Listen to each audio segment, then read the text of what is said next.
The Roaring Twenties by Mike Kubik. It was the best of times, it was the worst of times, wrote Charles Dickens in his classic The Tale of Two Cities. The same could be said about the Roaring Twenties, the post-World War I decade, where Americans experienced some of the best years as well as some of the worst. It was a period where they revealed the hijinks of what the period's historian Nathan Miller called an era of wonderful nonsense, but when they also suffered the crushing consequences of what economists called unfettered capitalism.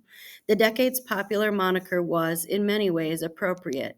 Relieved of the tensions and shortages during World War I, proud of the way American doughboys helped achieve the Allies' victory, and pleased with the honors European statesmen heaped on President Woodrow Wilson for founding the League of Nations, Americans celebrated their country's new prestige, strength, and prosperity.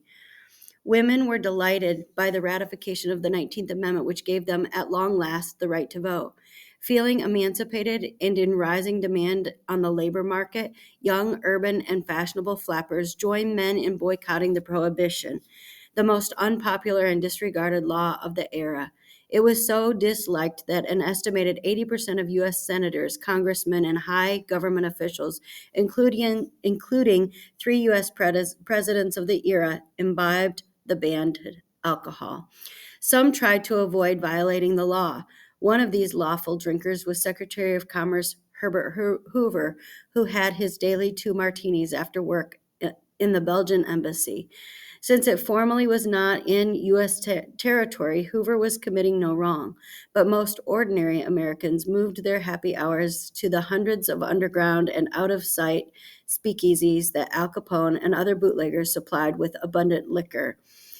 Above ground, jazz was the king, and American foxtrot, Viennese waltz, and Argentine tango dominated the dance floors. Greta Garbo, Clark Gable, and other Hollywood celebrities drew millions in the new movie houses that showed talkies, movies with sound, sports stars' pictures filled with newspapers, and fans packed the huge baseball stadiums sprouting the outskirts of the big cities. A time of success and progress. The cross-Atlantic flight of Charles Lucky Lindy Lindbergh. I don't think we need to do this one. Never mind.